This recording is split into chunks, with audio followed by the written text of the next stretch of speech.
আল্লাহ রাব্বুল আলামিন পবিত্র কোরআনুল কারীমের সূরাতুজ যারিয়াত এর ৫৬ নম্বর আয়াতে বলেছেন, বা'দা আউযু বিল্লাহি মিনাশ শাইতানির রাজীম ওয়া মা খালাকতুল জিন্না ওয়াল ইনসা ইল্লা লিয়া'বুদুন।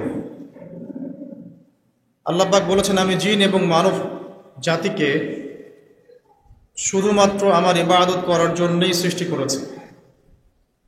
আল্লাহ রাব্বুল আলামিন বলছেন, আমি জিন এবং মানব জাতিকে শুধুমাত্র আমার ইবাদত করার জন্যই সৃষ্টি করেছি, অন্য কোনো কারণে করিনি। আমরা এই আয়াতটা কম বেশি সবাই শুনেছি, কিন্তু সমস্যা হচ্ছে কিভাবে বাস্তবে এই আয়াতটাকে প্রয়োগ করব, এই বিষয়টা নিয়ে আমাদের মধ্যে অনেক সমস্যা আছে। আল্লাহ পাক বলছেন, আমাকে আপনাকে সৃষ্টি করেছেন শুধুমাত্র ইবাদত করার জন্যই। আর আমরা দুনিয়ার চিত্র যা দেখছি, যে আমরা দুনিয়ার কাজকর্মগুলো শেষ করে যদি সময় পাই তাহলে ইবাদত করতে আসি। আর আল্লাহ পাক বলছেন, তোমাদেরকে সৃষ্টি করেছি শুধু আমার ইবাদত করার জন্য, আর কোনো কারণে সৃষ্টি করি নাই। আর আমরা দেখছি যে আমরা দুনিয়ার সব কাজগুলো শেষ করার পর যদি কিছু সময় থাকে তাহলেই মসজিদে আসছি, তাহলেই কোরআন তেলাওয়াত করতে বসছি, তাহলে আল্লাহর কিছু ফিকির করি, পরকালের চিন্তা করছি যদি সময় পাই। তাহলে আল্লাহর কথা আর বাস্তবতার মধ্যে আকাশ পাতাল পার্থক্য দেখা যাচ্ছে। তো যদি আমাদের পুরো জীবনটাকে আল্লাহর ইবাদতে কাটাতে হয়, তাহলে বাস্তবিকভাবে কি করণীয়, প্র্যাকটিক্যালি আমরা কি করব, এই বিষয়টা নিয়ে আজকে ইনশাআল্লাহ কথা বলবো। মা তাওফীকি ইল্লা বিল্লাহ, আলাইহি তাওয়াক্কালতু ওয়া ইলাইহি উনীব। সবার আগে যে বিষয়টা জানা দরকার সেটা হলো ইবাদত কি জিনিস। ইবাদত মানে হচ্ছে আনুগত্য এবং দাসত্ব। কার আনুগত্য, কার দাসত্ব? একমাত্র আল্লাহ রাব্বুল আলামিনের আনুগত্য এবং তার দাসত্ব। এই আনুগত্য এবং দাসত্ব কার পদ্ধতিতে হবে?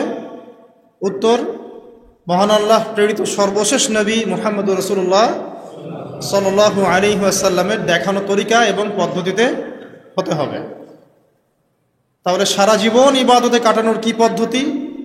সহজ উত্তর, পুরো জীবনের প্রতিটা কাজ যদি নবী সাল্লাল্লাহু আলাইহি ওয়াসাল্লামের দেখানো পথ এবং পদ্ধতি অনুযায়ী হয় এবং তার সুন্নাহ মাফিক হয়, ইনশাআল্লাহ তাআলা জীবনের প্রতিটা কাজই ইবাদত হিসেবে গণ্য হবে ইনশাআল্লাহ। যেমন জীবনের একটা বড় বিষয় হচ্ছে জীবনের লক্ষ্য নির্ধারণ করা। যদি কোনো ব্যক্তির জীবনের লক্ষ্য থাকে দুনিয়া, তাহলে আল্লাহ হয়তো তাকে দুনিয়া দিবেন, কম বেশি সে দুনিয়া পাবে ইনশাআল্লাহ, কিন্তু পরকালে তার কোনো অংশ থাকবে না। যদি কারো জীবনের উদ্দেশ্য হয় শুধুই দুনিয়া, আর যদি জীবনের উদ্দেশ্য হয় যে দুনিয়া আমার প্রয়োজন, এখানে আমি মুসাফিরের মতো আছি, যতটুকু প্রয়োজন ততটুকু গ্রহণ করব, ভোগ করব, এই দুনিয়াটাকে কাজে লাগিয়ে আমি পরকালে জান্নাত পেতে চাই, তাহলে ইনশাআল্লাহ তাআলা আল্লাহ পাক তাকে দুনিয়াও দিবেন, পরকালও দিবেন ইনশাআল্লাহ। যে ব্যক্তি শুধু দুনিয়ার জন্য দুনিয়া করে, সে ব্যক্তি দুনিয়া আখিরাত দুটোই হারায়। আর যে ব্যক্তি পরকালের জন্য দুনিয়া করে, সে ব্যক্তি দুনিয়া পরকাল দুটোই পাবে ইনশাআল্লাহ। কথা কি বুঝতে পারছেন? যে ব্যক্তি শুধু দুনিয়ার জন্যই দুনিয়া করে, এই ব্যক্তির পরকালের কোনো অংশ নাই, সে দুনিয়া আখিরাত দুটোই হারায়। আর যে ব্যক্তি পরকালের জন্য দুনিয়া করে, সে ব্যক্তি দুনিয়াও পাবে ইনশাআল্লাহ, পরকালও পাবে ইনশাআল্লাহ। তাহলে আমরা কি করা উচিত আমাদের? আমরা পরকালের উদ্দেশ্যে দুনিয়ার কাজগুলো করবো ইনশাআল্লাহ। এটা হবে জীবনের লক্ষ্য। দুনিয়া আমার প্রয়োজন, এখানে আমি মুসাফির।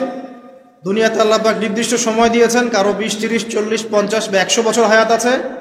এই সময়টুকুর মধ্যে নবী মুহাম্মদ সাল্লাল্লাহু আলাইহি ওয়াসাল্লামের অনুকরণ এবং তার সুন্নাহ মাফিক জীবনযাপন করার মধ্য দিয়ে পরকালে আল্লাহর রেজামন্দি এবং সন্তুষ্টি অর্জন করা, এই হলো জীবনের লক্ষ্য এবং উদ্দেশ্য। এখন জীবনে চলার পথে থাকবে পড়াশোনার ব্যাপার। তাহলে কেউ যদি জীবনে, এই দুনিয়ার জীবনে পড়াশোনা করে, লেখাপড়া করে এই উদ্দেশ্যে যে সে জ্ঞান অর্জন করে আল্লাহকে চিনবে, রাসূলকে চিনবে, আল্লাহর দ্বীনকে চিনবে, এই দ্বীনের জ্ঞান অর্জন করবে, আমল করবে, প্রচার ঘটাবে, দ্বীন প্রতিষ্ঠায় কাজ করবে, ইনশাআল্লাহ তার ওই দিনের জ্ঞান অর্জন করা বা দুনিয়ার এলেম অর্জন করাটাও কি হবে? ইবাদত। ওয়ামা খালাকতুল জিন্না ওয়াল ইনসা ইল্লা লিয়াবুদুন। আবার এই দুনিয়াতে আমাদেরকে ব্যবসা বাণিজ্য করতে হয়, ব্যবসা করতে হয়, কৃষিকাজ করতে হয়, চাকরি বাকরি করতে হয়, সরকারি চাকরি করতে হয়, সরকারি বিভিন্ন দায়িত্ব পালন করতে হয়, বেসরকারি ক্ষেত্রে কাজ করতে হয়, প্রশাসনিক ক্ষেত্রে কাজ করতে হয়। আমাদের অনেক ধরনের কাজের সেক্টর আছে।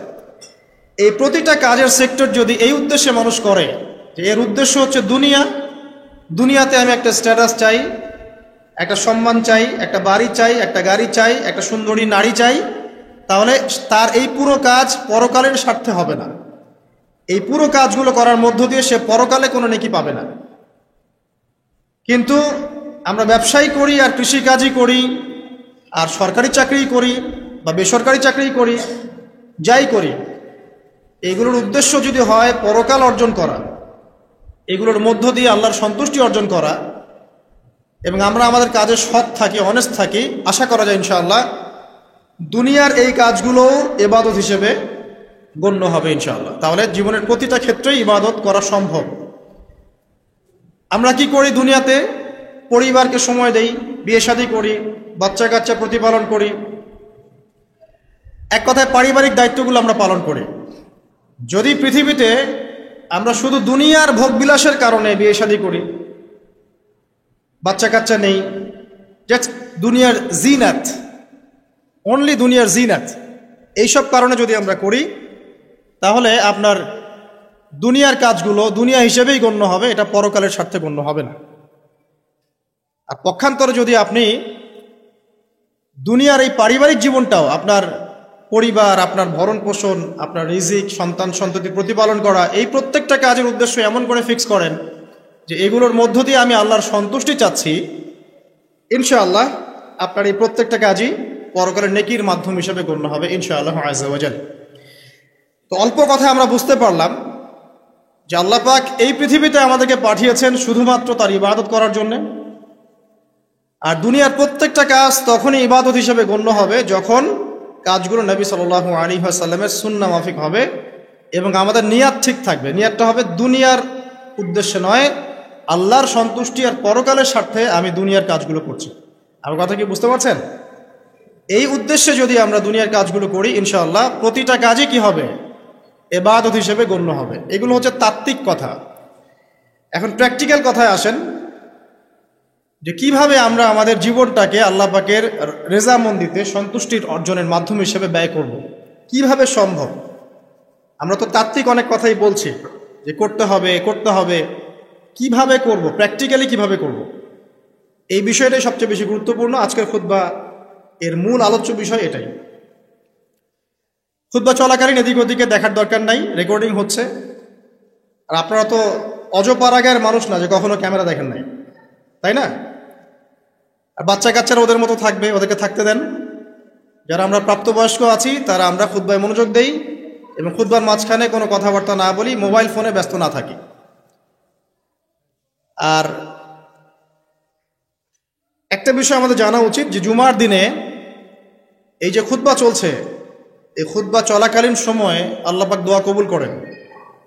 তাই মনের মধ্যে দোয়া করতে থাকবেন, মনে মনে দোয়া করতে থাকবেন। ইনশাআল্লাহ যদি আপনার রিজিক হালাল হয়, আকীদায় শিরক না থাকে, আমলে বেদাত না থাকে, ইনশাআল্লাহ আপনার দোয়া এখন কবুল হয়ে যাবে ইনশাআল্লাহ। অতএব সময়টাকে কাজে লাগান। তো প্র্যাকটিক্যালি কিভাবে কাজগুলো করবো, এটা হচ্ছে আমার খুতবার মূল জায়গা আজকের। এখনকার তরুণ প্রজন্ম হোক সে যুবক বা যুবতী, আমাদের পরবর্তী জেনারেশন এবং আমরা যারা এখন পরিবার গঠন করেছি, তাদের প্রত্যেকের জন্যই এই অংশটুকু খুব গুরুত্বপূর্ণ, বিশেষ করে তরুণ প্রজন্মের জন্য। কারণ এই বিষয়গুলো বলা যতটা সহজ, করা এতটা সহজ নয়।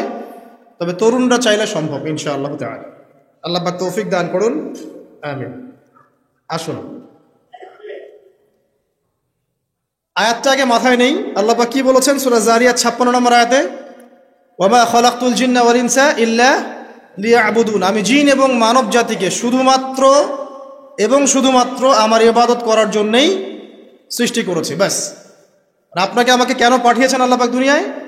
শুধুমাত্র তার ইবাদত করার জন্য। আর দুনিয়ার প্রতিটা কাজই ইবাদত হিসেবে গণ্য হবে যদি আমি কাজগুলোকে কার পদ্ধতিতে করি? নবী মুহাম্মদ সাল্লাল্লাহু আলাইহি ওয়াসাল্লামের দেখানো সুন্নাত এবং পদ্ধতিতে করি। কিন্তু করব কিভাবে, এইটা হচ্ছে প্র্যাকটিক্যাল কথা। কিভাবে একজন প্রোডাক্টিভ মুসলিম হবে, এটা হচ্ছে কথা। শুরুটা করতে হবে এখান থেকে।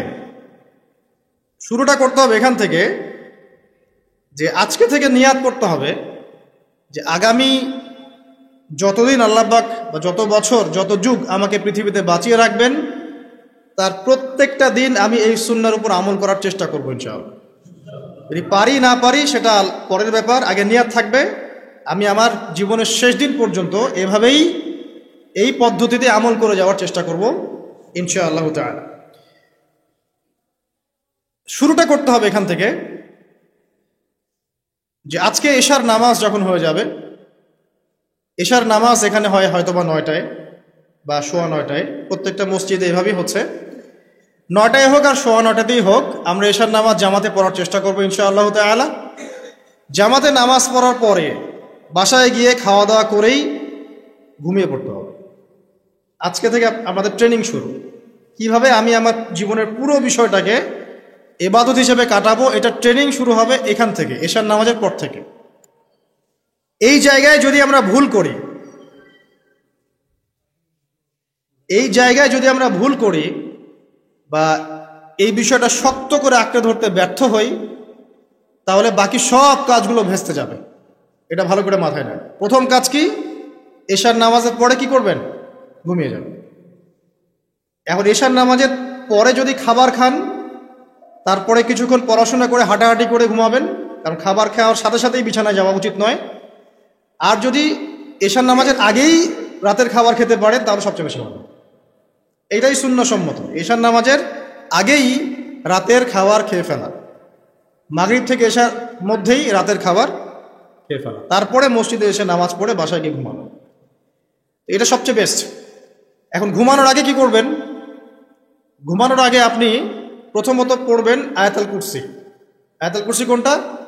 আল্লাহু লা ইলাহা ইল্লা হুয়াল হাইয়ুল কাইয়্যুম লা তা'খুযুহু সিনাতুন ওয়া লা নাওম, এখান থেকে লাহু মা ফিস সামাওয়াতি ওয়া মা ফিল আরদি মান যাল্লাযী ইয়াশফা'ু ইনদাহু ইল্লা বিইذনিহি ইয়া'লামু মা বাইনা আইদিহিম ওয়া মা খালফাহুম ওয়া লা ইউহিতুনা বিশাইইন মিন ইলমিহি ইল্লা বিমা শা'a ওয়াসি'a কুরসিয়ুহুস সামাওয়াতি ওয়াল আরদ ওয়া লা ইয়াউদুহু হিফযুহুমা ওয়া হুয়াল আলিয়্যুল আযীম। সূরা বাকারার আয়াত নাম্বার 255। সূরা বাকারার আয়াত নাম্বার 255 হচ্ছে আয়াতুল কুরসি। ঘুমানোর আগে আয়াতুল কুরসি পড়বেন বিছানায় গিয়ে। তারপরে সূরা বাকারার শেষের 3টা আয়াত পড়বেন। সূরা বাকারার শেষের 3টা আয়াত, লিল্লাহি মা ফিস সামাওয়াতি ওয়া মা ফিল আরদ, এখান থেকে শুরু করে ফানসুরনা আলাল কওমিল কাফিরিন পর্যন্ত এই শেষের 3টা আয়াত অবশ্যই পড়বেন। ঘুমানোর আগে যে ব্যক্তি আয়াতুল কুরসি পড়বে, আল্লাহর পক্ষ থেকে একজন ফেরেশতা তার কাছে থাকবে সারা রাত। এই ফেরেশতা ওই ব্যক্তিকে পাহারা দিবে ইনশাআল্লাহ, কোনো বিপদ আপদ তাকে স্পর্শ করবে না ইনশাআল্লাহ তাআলা। রাতের বেলা অনেক বিপদ হতে পারে, চুরি হতে পারে, ডাকাতি হতে পারে, তারপরে আপনার দুষ্ট জিন শয়তান উৎপাত করতে পারে, এছাড়া আপনার জাদুবিদ্যার কাজ হয় রাত্রেবেলা, মানুষ এগুলো করতে পারে, কুফরি কালাম করতে পারে, ক্ষতিকর প্রাণী আপনাকে কামড় দিতে পারে, অনেক কিছু হতে পারে।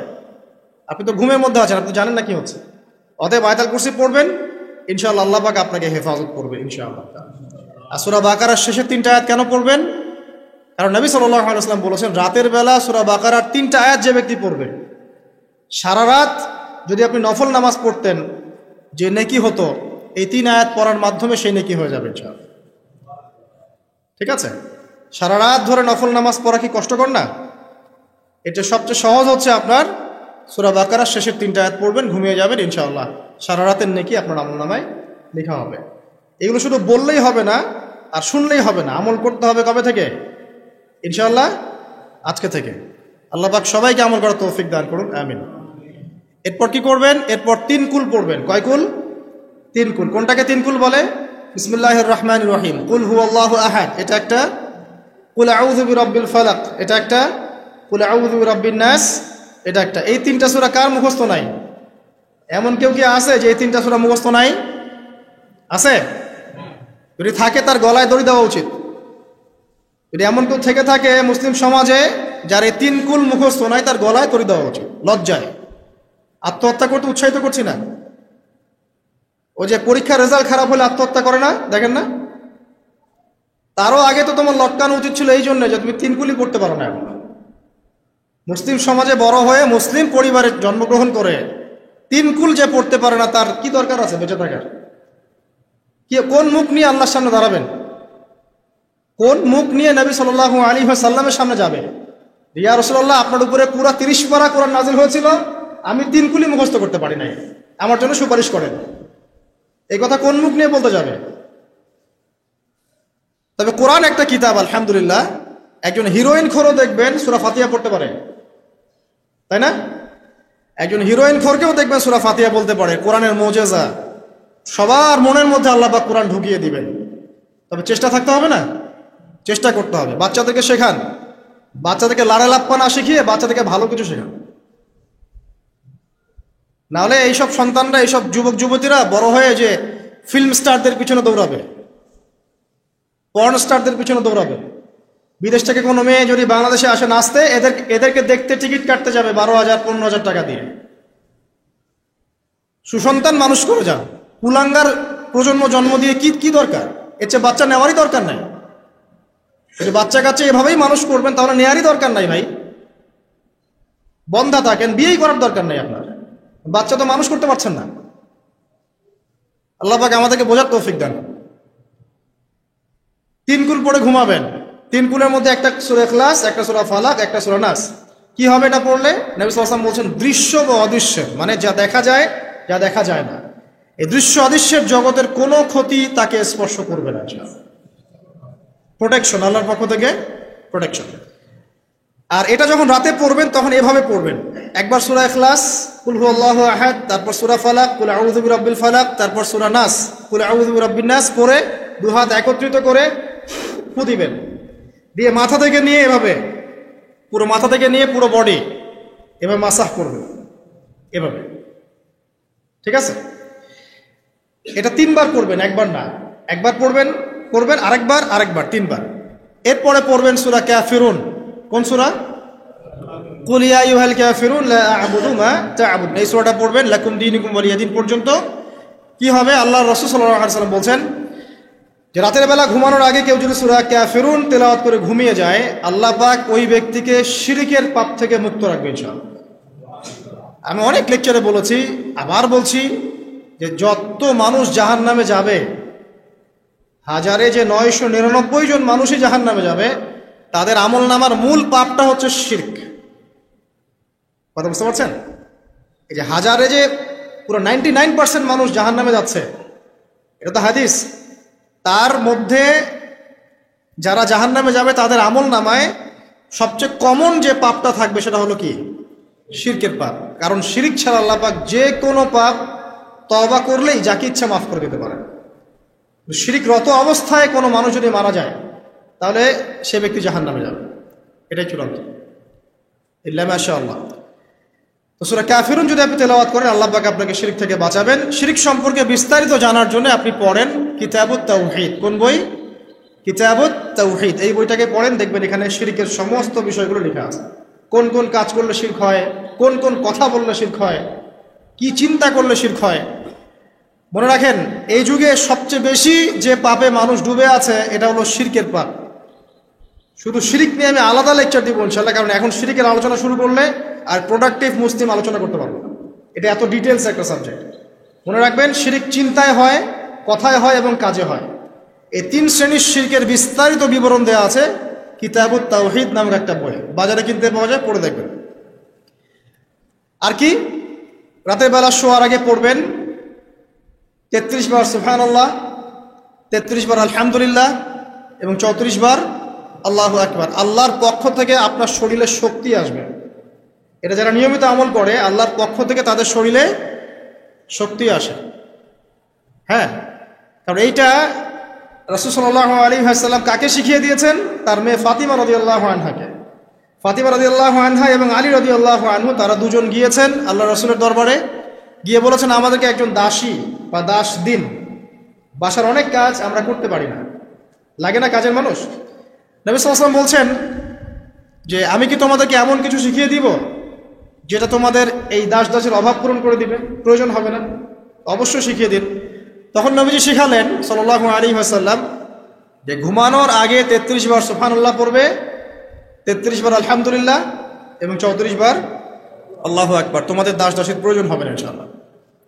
তোর ব্যাখ্যায় অনেক ওলামায়ে কেরাম বলেছেন যে এটা নিয়মিত আমল করতে থাকলে রোগ ব্যাধি কম হয়, শরীরে শক্তি আসে, এনার্জি বাড়ে, আপনি নিজের কাজ নিজেই করতে পারবেন ইনশাআল্লাহ আযজা ওয়া জাল্লা। আসুন সামনে যাই।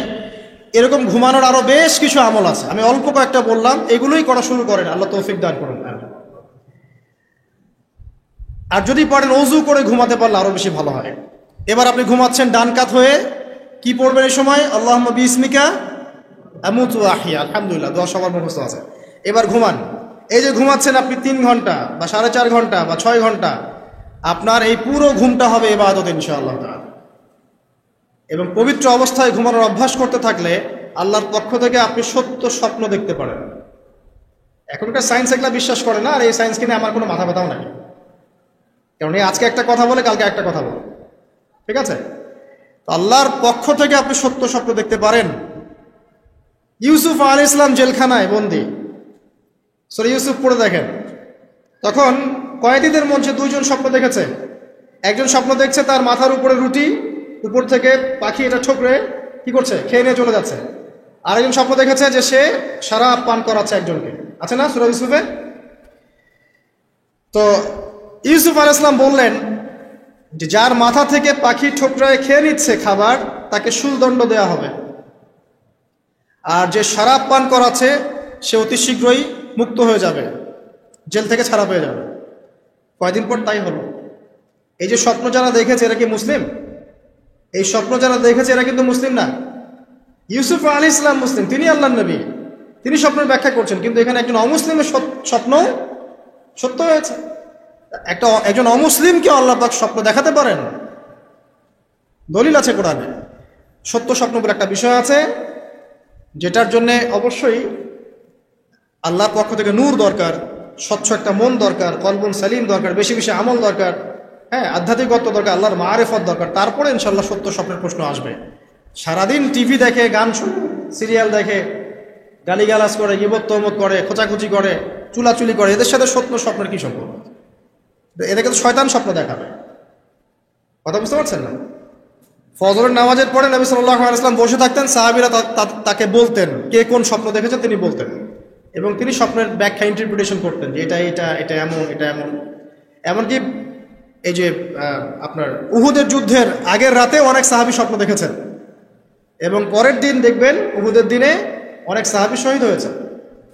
তো যাই হোক, ওইদিকে আমি যাচ্ছি না। তো এই যে ঘুমটা আপনি ঘুমাচ্ছেন, ইনশাআল্লাহ আপনার ঘুমটা কি হচ্ছে? ইবাদত হচ্ছে না? আলহামদুলিল্লাহ। আলেম যারা, তাদের ঘুমও ইবাদত। যারা যে মুসলিম, মুমিন, মুত্তাকি, আলেম, তাদের ঘুমগুলো কি ইবাদত। এখন ঘুমান শেষ, ঘুমের মধ্যে যদি দুঃস্বপ্ন দেখেন, তাহলে আপনি বাম দিকে 3 বার থুতু ফেলবেন, ফেলে আউযু বিল্লাহি মিনাশ শাইতানির রাজিম পড়বেন, পরে পাশ পরিবর্তন করে আবার ঘুমাবেন। এটা হয় না ঘুমের মধ্যে অনেক সময়? অনেকের বোবা ধরে, শ্বাস নিতে পারে না। এগুলো এজন্যই হয় কারণ তারা ঘুমানোর আগের জিকির আজগারগুলো করে না। নিয়মিত করলে এগুলো সমস্যা ইনশাআল্লাহ হবে না। আপনি নিজের ভালো নিজেই বোঝেন, হুজুরের কাছে দৌড়ানোর দরকার নাই এত বেশি। নিজের বাচ্চাকে নিয়ে এত দৌড়ানো, এই কবিরাজ, ওই কবিরাজ, ওইখানে তাবিজ, এত দরকার নাই তো।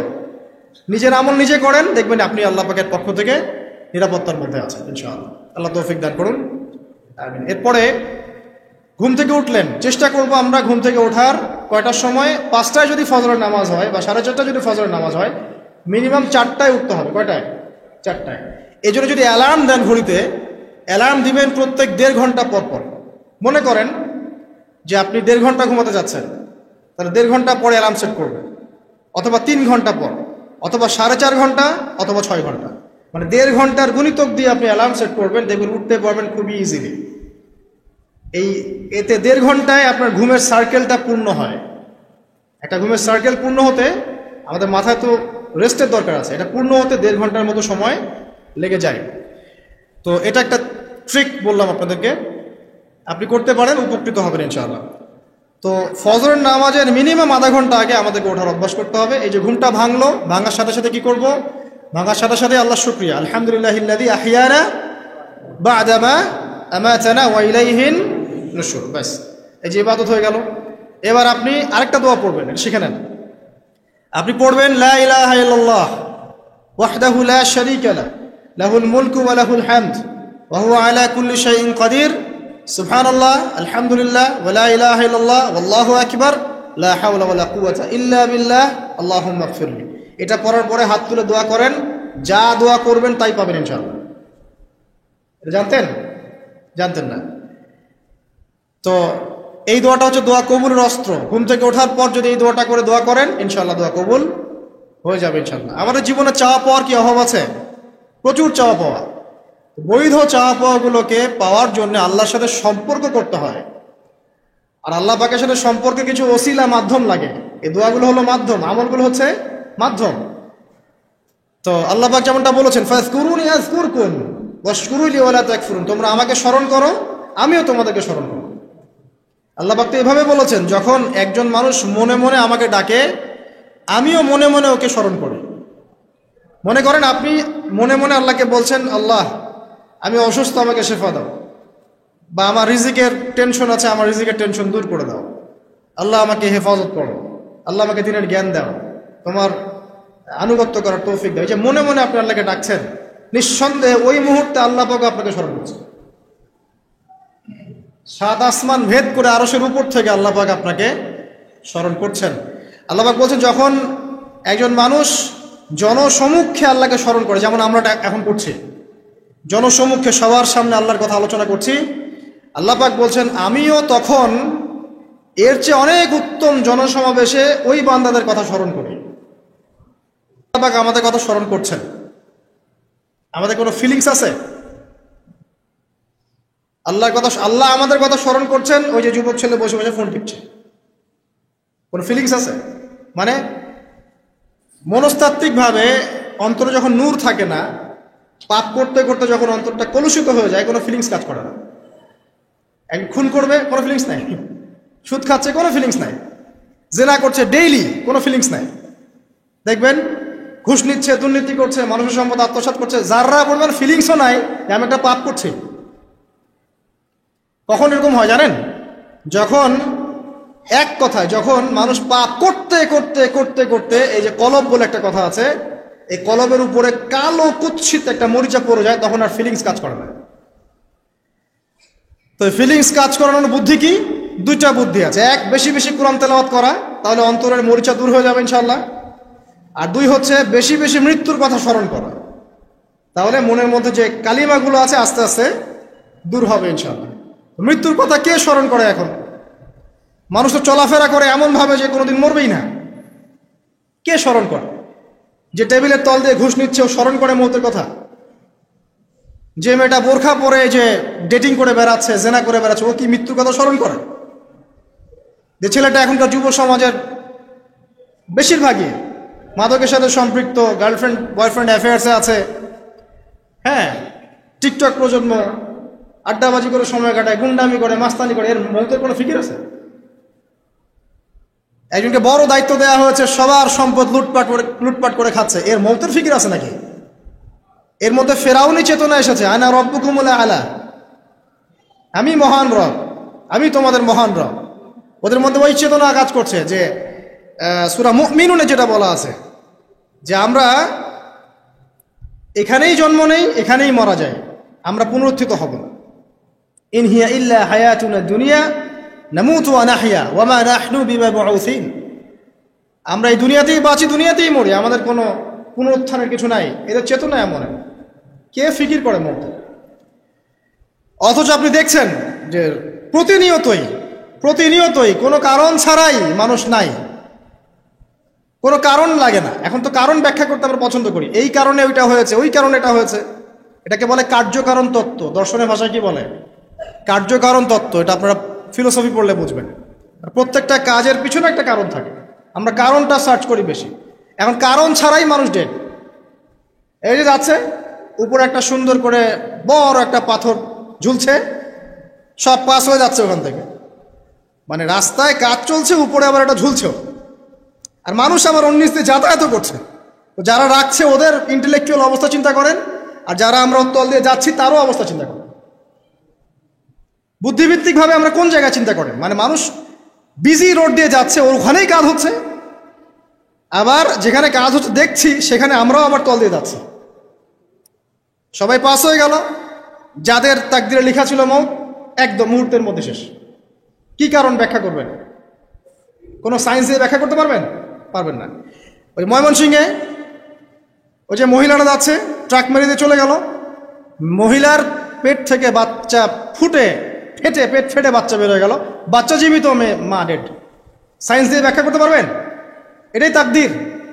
একেই বলে তাকদির, যেটাকে সায়েন্স দিয়ে ব্যাখ্যা করা যায় না, বিজ্ঞান দিয়ে ব্যাখ্যা করা যায় না।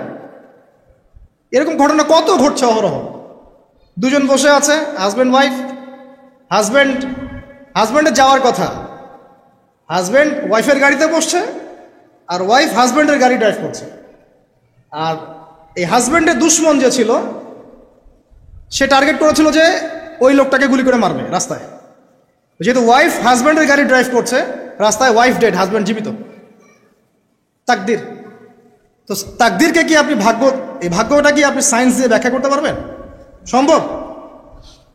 অহরহ এরকম মৌতের ঘটনা ঘটছে। তারপরেও দেখবেন যুবকদের এই বিলাসিতা, এই মানে আড্ডাবাজি, মেয়েদের পিছনে ঘোরা, এই যে মাদক সেবন করা, টিকটক করা, বুদ্ধি প্রতিবন্ধী প্রজন্মের মতো, এগুলো থামছে না। কোনো শিক্ষাই তারা নিতে যাচ্ছে না। বয়স হয়ে গেছে, অনেক বয়স, দেখবেন ওই যে চায়ের দোকানে বসে ক্যারাম খেলছে।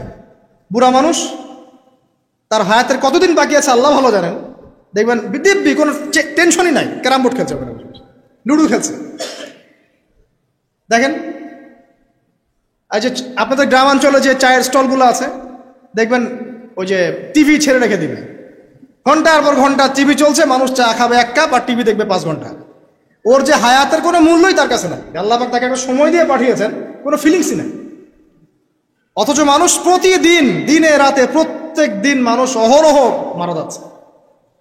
যাদের ভিতরে মৌতের চিন্তা আছে তারা কিন্তু পাপ কম করলেও ফিরে আসে আল্লাহর দিকে, কারণ তাদের প্রতি মৌতের ফিকির আছে।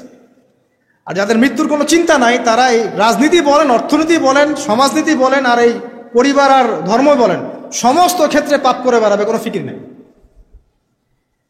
আল্লাহ পাক আমাদেরকে মৌতের ফিকির করার তৌফিক দান করুন এবং পরকালের জীবনটাকে আসল জেনে দুনিয়ার কাজগুলো করার তৌফিক আল্লাহ পাক দান করুন। আসেন, তো এবার আপনি শুকরিয়া আদায় করছেন, আলহামদুলিল্লাহিল্লাযী আহইয়ানা বা'দা মা আমাতানা ওয়া ইলাইহিন নুশুর। আধা ঘন্টা আগে ঘুম থেকে উঠেছেন, এখন কি করবেন? বাথরুমে যাচ্ছেন। এই বাথরুম করাটাকে দুনিয়াবি কাজ না? এই কাজটা ইবাদত হবে যদি আমি ঢোকার সময় বাম পা দিয়ে ঢুকি আর বলি, কি বলি?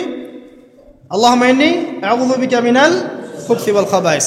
এখন বাথরুম করতে আপনার 10 মিনিট লাগুক আর 15 মিনিট লাগুক আর 5 মিনিট লাগুক, এই পুরো সময়টা নেকি পাবে না। সুবহানাল্লাহ। আর কি চাই? বের হব, এখন বের হওয়ার সময় কি বলবো? গুফরানাকা, নেকি পাচ্ছে। একটা দোয়া আছে, আলহামদুলিল্লাহিল্লাযী আযহাবা আনিল আযান ওয়া আফানি গুফরানাকা। এবার আপনি ওযু করবেন। ওযুটা ধীর স্থিরভাবে করবেন, তাড়াহুড়া করবেন না। ওযুর প্রত্যেকটা অঙ্গ প্রত্যঙ্গ 3 বার করে ধোয়ার চেষ্টা করবেন। শুধু মাথা মাসে হবে কয়বার? 1 বার। ওযু করার পরে আপনি হাত তুলে আল্লাহর কাছে দোয়া করবেন। ওই সময়টা কখন? রাত 4টা থেকে 4:30 বাজে, তাই না? তার মানে আল্লাহ রাব্বুল আলামিন এখন প্রথম আসমানে আছেন। কিভাবে আল্লাহ পাক আছেন সেটা আল্লাহর উপর ছেড়ে দেন। আমাদের এটা নিয়ে ব্যাখ্যা করার দরকার নাই, চিন্তাও করার দরকার নেই। আল্লাহ পাক বলেছেন আমি নেমে আসি, বাস নেমে আসি। এত বেশি বুদ্ধিজীবী হওয়ার দরকার নেই। খুব বেশি বুদ্ধিজীবী হয়ে গেলে আবার মানুষ খেয়ে হারিয়ে ফেলেন। অত দরকার নাই, শুনেছি মেনেছি, বাস যথেষ্ট। আল্লাহ পাক নেমে আসেন, কি বলেন? আল্লাহ বলেন যে কেউ কি আছো আমার কাছে কিছু চাইবে, আমি দিব। কেউ কি আছো যে আমাকে ডাকবে, আমি তোমার ডাকে সাড়া দেব। কেউ কি আছো আমার কাছে কোনো কিছু দোয়া করবে, হ্যাঁ হাজত আছে, আমি পূরণ করে দেব। এভাবে আল্লাহ পাক ফজর পর্যন্ত বলতেই থাকেন। বলেন তো আমাদের কোনো ফিকির আছে? আমরা সবাই ঘুমাই কয়টায়? হয় 1টায়, নাহলে 2টায়, নাহলে 3টায়, ম্যাক্সিমাম এখনকার। আমি যে বিষয়টা নিয়ে কথা বলছি এটা খুবই কঠিন। 9টা থেকে 10টার মধ্যে বা 11টার মধ্যে ঘুমাতে হবে, এটা খুবই কঠিন বিষয় এখনকার জেনারেশনের কাছে। এর জন্য প্রথম যে কাজটা সেটা হলো রাত্রেবেলা স্মার্টফোন আর চালানো যাবে। এশার নামাজ শেষ, ফোন একদম ডয়ারে লক করে রাখতে হবে। কিচ্ছু করার নাই। এটা না করতে পারলে আপনি ঘুমাতে পারবেন না, ঘুমাতে পারবেনই না। এবং এরপর দিনে আসছি, তখন বলছি দিনে কিছু কাজ আছে। দিনের কাজগুলো যদি আমরা ঠিকঠাক মতো করি তাহলে রাতে তাড়াতাড়ি ঘুম আসবে ইনশাআল্লাহ। যদি না করি তাহলে ঘুম আসবে না। তো শেষ রাতে আল্লাহ পাক আসমানে নেমে আসেন, প্রথম আসমানে, এবং এই আহ্বান করতে থাকেন তাই ওই সময় ওযু করার পরেই আপনি হাত তুলে আল্লাহর কাছে দোয়া করা শুরু করেন। আপনার যত চাওয়া পাওয়া আছে আল্লাহর কাছে ঢেলে দেন, ইনশাআল্লাহ আল্লাহ রাব্বুল আলামিন আপনাকে খালি হাতে ফেরাবেন না ইনশাআল্লাহ। আল্লাহ পাক তো এমন করে বলেছেন যে কেউ হাত তুলেছে আল্লাহর কাছে আর আল্লাহ পাক সেটাকে খালি ফিরিয়ে দিবেন, এটাতে আল্লাহ লজ্জা বোধ হয়। কথা বুঝতে পারছেন? আমাদের যাদের অনেক সম্পদ আছে বা সামর্থ্য আছে এবং মন আছে বড়, তাদের কাছে যখন কেউ সাহায্য চায় আপনার খালি ফিরাইতে লজ্জা লাগে না? আপনার মনে হয় না যে চাইলো এত করে কিভাবে না করে ফিরাই? আছে না এমন মানুষ? আছে না? আসলে দান সৎকা করার জন্য সম্পদ লাগে না, দান সৎকা করার জন্য মন লাগে। কি লাগে? মন লাগে। দেখবেন অনেক কোটিয়াল আছে মানুষ দান সৎকা করতে পারে না, জাকাতই তো দেয় না, দান সৎকা করবে কি? বাংলাদেশে যত কোটিপতিগুলো আছে সবার থেকে জাকাত নেওয়া শুরু করলে এদেশে কোনো দারিদ্রতা বলে কিছু থাকবে না ইনশাআল্লাহ, থাকবেই না, এটাই বাস্তব। কে উদ্ধার করবে সেই টাকা? ইমাম মাহাদি আসলে করবেন ইনশাআল্লাহ, ঈসা ইবনে মারিয়াম আসলে করবেন ইনশাআল্লাহ। তখন কে জাকাত না দিয়ে পার পায় তাই দেখা যাবে। একটা ব্যক্তি পাওয়া যাবে না জাকাত না দিয়ে পার পায়। অবশ্য তখন এমন একটা যুগ আসবে যে মানুষ জাকাতের টাকা নিয়ে ঘুরবে কিন্তু নেওয়ার মতো মানুষ নাই, সবাই স্বচ্ছল। আল্লাহ পাক সেই সুদিন ফিরায় আনুক, আমিন। যেটা বলছিলাম যে সৎকা করার জন্য মন লাগে, আপনার টাকা লাগে না। এখন আসেন, কেউ যদি আমাদের কাছে এভাবে চায় আমরা খালি ফিরাতে লজ্জাবোধ করি। আল্লাহ পাক বলছেন যে আমার কাছে যখন বান্দা কিছু চায় তার হাতটাকে আমি খালি ফিরাই দেবো, এটাতে আমি লজ্জাবোধ করি। দোয়া করলে কয়েকটা বিষয়ের একটা হবেই, হয় আপনি সাথে সাথে সেটা পাবেন, না হলে একটু দেরিতে পাবেন, না হলে আল্লাহ পাক সেটা জমা করে রাখবেন পরকালের জন্য।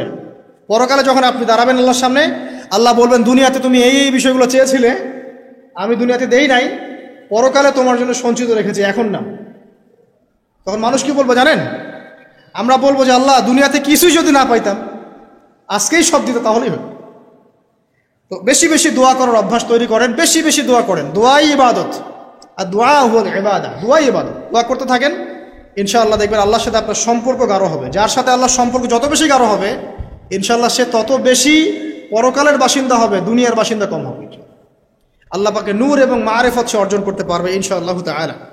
এবারে আমরা কি করব? এবার মিনিমাম 2 রাকাত নামাজ পড়ার চেষ্টা করেন। রাতের সালাত 2 রাকাত করে আপনি 2, 4, 6, 8, 10, 12, 20 পড়তেই থাকতে পারেন, কোনো সমস্যা নেই। কিন্তু মিনিমাম 2 রাকাত নামাজ তাহাজ্জুদ আপনি পড়ার চেষ্টা করেন। পড়া যাবে না? আর নামাজটাকে তাড়াহুড়া করবেন না, কাইন্ডলি আল্লাহর ওয়াস্তে তাড়াহুড়া করবেন। রিল্যাক্সে কেরাত করেন, রুকুতে সময় দেন, সেজদায় সময় দেন, 2 সেজদার মাঝখানে সময় দেন, শেষ বৈঠকে দোয়াগুলো করেন, তারপর ধীর স্থিরভাবে সালাম ফিরান, হাত তুলে দোয়া করেন, সময় দেন। কারণ আমি কি বলছি, সূরা জারিয়াতে 56 নম্বর আয়াতে আল্লাহ পাক বলেছেন দুনিয়াতে পাঠিয়েছি শুধু আল্লাহর ইবাদত করার জন্য। তো যে কারণে এসেছি এটাতে এত তাড়া কিসের? অনেক মসজিদে নামাজ পড়লে মনে হয় ইমাম সাহেবকে বলি যে আপনার কি পেশাব পায়খানার চাপ নিয়ে নামাজ পড়ান? এমন অনেক মসজিদে নামাজ পড়েছি, মনে হয় যে ইমাম সাহেবকে ডেকে একটু কানে কানে বলি যে ভাই আপনার কি পেশাব পায়খানার চাপ আছে? মানে 4 রাকাত নামাজ 3 মিনিটের শেষ, 4 রাকাত নামাজ 4 মিনিটের শেষ, এত তাড়াহুড়ার কি আছে? হ্যাঁ, জামাতে নামাজ সংক্ষিপ্ত করতো, তাই বলে কি এত সংক্ষিপ্ত নাকি? রুকু করার টাইম পাওয়া যায় না, সেজদা করার টাইম পাওয়া যায় না? নামাজে ধীর স্থিরতা এবং খুশুটা খুব ইম্পর্টেন্ট। নামাজে কোথায় হাত বাঁধলেন এটা নিয়ে তর্ক না করে নামাজের একাগ্রতা, মনোযোগ কতটুকু আসছে এটা নিয়ে তর্ক করেন। ভিতরের রুহটাই আসল, আধ্যাত্মিকত্বটাই আসল। হ্যাঁ, একজন ভাই হাত বেঁধেছে মনে করেন এখানে, কেউ বেঁধেছে এখানে, এটা নিয়ে ঝগড়া করেন। দেখেন নামাজে কতটুকু ফোকাস, মনোযোগ কতটুকু থাকছে, কতটুকু নামাজে আপনি দোয়া করতে শিখছেন, সেজদায় আল্লাহকে পাইতে শিখছেন। নামাজ পড়ে কি ফিল হচ্ছে যে আমি আল্লাহর সাথে কথা বলছি, আল্লাহ আমার কথা শুনছেন? আমরা তো মেকানিক্যাল নামাজ অভ্যস্ত এখন। মানে দুনিয়ার কাজের চাপ এত বেশি, জাস্ট মসজিদে যাবো, ঢুকবো, বেরো, চলে আসবো, হাজিরা দিতে আসছি মনে হয়, সিগনেচার করবো, চলে যাবো, ভাবটা এমন। এত তারা কিসের ভাই? ওমা খালাকতুল জিন্না ওয়াল ইনসা ইল্লা লিয়াবুদুন, শুধু ইবাদত করার জন্যই সৃষ্টি করেছে তোমাদেরকে। তো মসজিদে তো তাড়াহুড়া কেন? রিল্যাক্স থাকেন, মসজিদে রিল্যাক্সে নামাজ পড়েন, সময় নেন। ফজরের নামাজ পড়ার আগে আপনি বাসার থেকে 2 রাকাত সুন্নত পড়ে আসতে পারেন, এটা আরেকটা ভালো আমল। কারণ নবী সাল্লাল্লাহু আলাইহি ওয়াসাল্লাম সুন্নত নামাজগুলো কি করতেন? বাসায় করতেন। এতে বাসার মধ্যে বরকত হবে, শয়তান দূর হয়ে যাবে ইনশাআল্লাহ। এই যে তাহাজ্জুদ আপনি 2, 4, 8, 10 যত পারেন পড়েন, মিনিমাম 2 রাকাত পড়েন, ধীর স্থিরভাবে পড়েন। নামাজ শেষ করে আবার আল্লাহর কাছে দোয়া করেন, দেখবেন যে ইনশাআল্লাহ আপনার দোয়া কবুল হবে। আর দোয়া যে কবুল হয় এটা আপনি নিজেই বুঝতে পারবেন, নিজেই বুঝবেন, কারো কাছে যাওয়া লাগবে না। এবার ফজরের সালাতের সময় হয়ে গেল, আজান হচ্ছে, আজানের জবাব দিব, দিয়ে ব্যাস হেঁটে হেঁটে মসজিদ, প্রত্যেক পদক্ষেপ হেঁটে যাব আর দোয়া করব। কি দোয়া করব? যে আল্লাহ আমাকে নূর দান করুন। কি দান করুন? আল্লাহুম্মা ইজআল ফি কলবি নূরা ওয়া ফি লিসানি নূরা ওয়া ফি সামঈ নূরা ওয়া ফি বাসরি নূরা ওয়া আন ইয়ামিনি নূরান ওয়া আন শিমালি নূরান ওয়া মিন ফাওকি নূরা ওয়া মিন তাহতি নূরা আল্লাহুম্মা ইজআল ফি নাফসি নূরা। মানে এর অর্থ হচ্ছে আল্লাহ আপনি আমার ডানে বামে সামনে পিছনে শরীরে আত্মায় দেহে সবখানে আল্লাহ আপনার নূর দান করুন। নূর কেন? কারণ দুনিয়ার মধ্যে অনেক অন্ধকার, অন্ধকার না, সব জাহিলিয়াতের অন্ধকার। এখানে পথ চলতে হলে নূর লাগবে, আলো লাগবে। এটা কে দিবে? আল্লাহ দিবে। কবর বড় অন্ধকার, ওখানে থাকতে হলে ভালোভাবে কি লাগবে? আলো লাগবে। হাসরের মাঠ অন্ধকার, ওখানে ভালোভাবে থাকতে হলে কি লাগবে? আলো লাগবে। এই জন্যে নামাজে যাওয়ার সময় অন্ধকার সময় এই দোয়াগুলো করতে হয়। আর তার আগে একটা কথা বলতে ভুলে গেছি, বাসা থেকে যে বের হচ্ছেন তখন কি পড়বেন? কি পড়বেন? বিসমিল্লাহি তাওয়াক্কালতু আলাল্লাহ ওয়ালা হাওলা ওয়ালা কুওয়াতা ইল্লা বিল্লাহ। এটা পড়ে বের হলে শয়তান দূরে চলে যাবে, ফেরেশতা আপনার কাছে চলে আসবে। এবার নামাজে আসলাম, জামাতের সাথে নামাজ পড়বেন, ফজরের নামাজ, এবং ফজরের সালাতের কেরাতটা লম্বা করার চেষ্টা করবেন। এটা সুন্নাত, ফজরের সালাতের কেরাত লম্বা করার সুন্নাত। এবং নামাজ শেষ হওয়ার সাথে সাথেই উঠে চলে যাবেন না, নামাজ শেষ এবার আপনি ওখানে বসে থাকবেন, বসে বসে জিকির আজগারগুলো করবেন। কি কি জিকির করবেন আমি কয়েকটা আপনাদেরকে শিখিয়ে দিচ্ছি, বাকিগুলো আপনারা কিতাব থেকে শিখে নেবেন।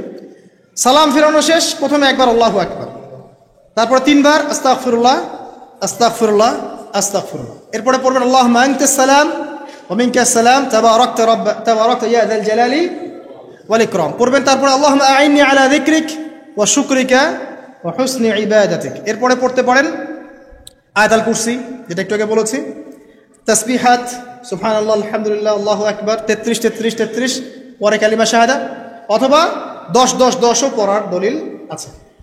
এরপরে পড়বেন সুবহানাল্লাহি ওয়া বিহামদিহি আদাদা খালকিহি ওয়া রিদা নাফসিহি ওয়া জিনাতা আরশিহি ওয়া মিদাদা কালিমাতিহি 3 বার, এটা 3 বার। তারপর 3 কুল 3 বার করে, সূরা ইখলাস 3 বার, ফালাক 3 বার, নাস 3 বার, সূরা হাশরের শেষ 3 আয়াত একবার। এরপরে পড়বেন সাইয়্যিদুল ইস্তিগফার, মানে সমস্ত ইস্তিগফারের শ্রেষ্ঠ ইস্তিগফার। এটা কোনটা? কোনটা? আল্লাহুম্মা আনতা রাব্বি লা ইলাহা ইল্লা আনতা খালাকতানি আনা আবদুক ওয়া আনা আলা আহদিক ওয়া ওয়া'দিক মাসতাতা'তু আউযু বিকা মিন শাররি মা সানা'তু আবু'ু লাকা বিনি'মাতিকা আলাইয়া ওয়া আবু'ু বিযামবি ফাগফিরলি ফাইন্নাহু লা ইয়াগফিরু যুনুবা ইল্লা আনতা। এটা যে পড়বে সকালে পড়ে যদি রাতের মধ্যে মারা যায় জান্নাত ইনশাআল্লাহ, আবার সন্ধ্যায় পড়ে যদি সকালের আগে মারা যায় জান্নাত ইনশাআল্লাহ। এত বড় অস্ত্র, এত বড় একটা সুযোগ। এরপরে পড়বেন আমার পছন্দের কয়েকটা, আউযু বিকালিমাতিল্লাহি তাম্মাতি মিন শাররি মা খালাক 3 বার। এটা যদি আপনি পড়েন আপনি দৃশ্য অদৃশ্যের ক্ষতি থেকে বেঁচে থাকবেন ইনশাআল্লাহ। দুষ্ট জিন শয়তান আপনার কোনো ক্ষতি করতে পারবে না ইনশাআল্লাহ। আরেকটা খুবই শক্তিশালী দোয়া আছে, সেটা হলো বিসমিল্লাহিল্লাযী লা ইয়াদুররু মা ইসমিহি শাইউন ফিল আরদ ওয়ালা ফিস সামা ওয়া হুয়াস সামিউল আলিম 3 বার করে। এইটা যে পড়বে, এই যে জিন বলেন, ভূত বলেন, যে পেতনি বলেন, যেগুলো আমরা ভয় পাই, ঠিক আছে, চোখ লাগা বলেন, বদনজর বলেন, যা যা আছে, হিংসুকের হিংসা, কোনো কিছুই আপনার কোনো ক্ষতি করবে না ইনশাআল্লাহ। এবং ইনশাআল্লাহ আপনি হঠাৎ মৃত্যুবরণ থেকে বেঁচে থাকবেন ইনশাআল্লাহ, হঠাৎ মৃত্যুবরণ। এটা কিন্তু সবার জন্য নিয়ামত না, এটা সবার জন্য নিয়ামত না। তারপরে আসেন, এরপর পড়বেন 10 বার লা ইলাহা ইল্লাল্লাহ ওয়াহদাহু লা শারীকা লাহু লাহুল মুলক ওয়া লাহুল হামদ ওয়া হুয়া আলা কুল্লি শাইইন কাদির। এটা 10 বার পড়লেও হবে। আর যদি 100 বার পড়তে পারেন তাহলে আপনার চেয়ে বেশি নেকি কেউই অর্জন করতে পারবে না। যদি 100 বার এই দোয়াটা কেউ পড়ে সারাদিনে, লা ইলাহা ইল্লাল্লাহ ওয়াহদাহু লা শারীকা লাহু লাহুল মুলক ওয়া লাহুল হামদ ওয়া হুয়া আলা কুল্লি শাইইন কাদির, ওই দিন শয়তান তার কাছে আসবে না। 100 গুনাহ আমলনামা থেকে কেটে দেওয়া হবে, 100 নেকি লিখে দেওয়া হবে, এবং আল্লাহর কাছে দিন শেষে একটা তালিকা পেশ করা হয়, আজকের দিনে কে কি আমল করেছে, এই তালিকায় তার নাম দেখবেন সবার আগে আছে। ওই ব্যক্তির নামও থাকতে পারে যে 100 বারের চেয়ে বেশি পড়েছে, তখন তার নাম আগে চলে যাবে, এর নামটা পরে চলে আসবে। কথা বুঝতে পারছেন? মিনিমাম 100 বার পড়তে পারলে খুব ভালো হয়। যদি না পারেন কমপক্ষে কয়বার? 10 বার। আসেন এরপরে পড়বেন 10 বার দরুদ শরীফ, আল্লাহুম্মা সাল্লি আলা মুহাম্মাদ ওয়া আলা আলি মুহাম্মাদ, যেটা আছে দরুদ ইব্রাহিম, এটা পড়তে পারেন, অথবা ছোট করে পড়তে পারেন আল্লাহুম্মা সাল্লি ওয়া সাল্লিম আলা নবিয়িনা মুহাম্মদ, এটা পড়লেও হবে, অথবা আল্লাহুম্মা সাল্লি আলা মুহাম্মাদ ওয়া সাল্লিম, এতটুকু পড়লেও ইনশাআল্লাহ হক আদায় হয়ে যাবে। 10 বার যে ব্যক্তি দরুদ পড়ে সকালে সন্ধ্যায়, নবী সাল্লাল্লাহু আলাইহি ওয়াসাল্লাম তার জন্য পরকালে সুপারিশ করবেন ইনশাআল্লাহ। যদি আমরা নবীজির সুপারিশ পেতে চাই, দরুদের কোনো বিকল্প নাই, বেশি বেশি দরুদ পড়তে থাকেন, তার সুন্নাহ অনুসরণ করেন, বেশি বেশি দরুদ পড়তে থাকেন, মিনিমাম সকালে 10 বার, সন্ধ্যায় 10 বার, ইনশাআল্লাহ আল্লাহ নবী সুপারিশ করবেন ইনশাআল্লাহ তাআলা। আরেকটা আছে রাদিতু বিল্লাহি রাব্বান ওয়া বিল ইসলামি দীনান ওয়া বি মুহাম্মাদিন সাল্লাল্লাহু আলাইহি ওয়াসাল্লাম নবিয়্যা, এর একটা বড় ফজিলত আছে। কি ফজিলত? যে ব্যক্তি এই দোয়াটা সকাল সন্ধ্যা 3 বার করে পড়ে, কিয়ামতের মাঠে আল্লাহ পাকের উপর হক হয়ে যাবে, ওয়াজিব হয়ে যাবে, আল্লাহ ওই ব্যক্তিকে সন্তুষ্ট করে দিবেন ইনশাআল্লাহ। সন্তুষ্ট করে দিবেন মানে কি? ইনশাআল্লাহ সে জান্নাতে যাবে। আরেকটা আছে, এটা বলে শেষ করি, হাসবি আল্লাহু লা ইলাহা ইল্লাহু আলাইহি তাওয়াক্কালতু ওয়া হুয়া রাব্বুল আরশিল আযীম, এটা পড়তে হবে 7 বার। কয়বার? 7 বার। তাহলে কি হবে? আপনার দুনিয়া আখিরাতের যে চাওয়া পাওয়াগুলো আছে, এর জন্য আল্লাহ পাকই আপনার জন্য যথেষ্ট হয়ে যাবে ইনশাআল্লাহ, কাউকে লাগবে না। এগুলা ফরজ নামাজ মানে ফজরের নামাজ জামাতে পড়ার পরে বসে বসে এইগুলো করতে থাকবেন। যদি দোয়া আগে করা হয়, নামাজে মোনাজাত যেটা হচ্ছে আমাদের সমাজে, এটা যদি আগে করে ফেলা হয়, তাহলে দোয়ার পরে বসে থাকবেন, বসে বসে এগুলো করতে থাকবেন। যদি পড়েন, ইশরাকের নামাজটা পড়ে মসজিদ থেকে বের হতে পারে। ইশরাকের নামাজ মানে ফজরের সূর্য উঠে যাওয়ার পরে 2 রাকাত নফল পড়ে যে ব্যক্তি যাবে বাসায়, মানে প্রথমে ফজরের নামাজ জামাতে পড়েছে, জিকির আজগার করেছে, ইশরাকের সময় হয়েছে, নামাজ পড়ে বের হলো, এই ব্যক্তির আমল নামায় একটা কবুল হজের নেকি দেওয়া হবে, একটা কবুল উমরার নেকি দেওয়া হবে ইনশাআল্লাহ।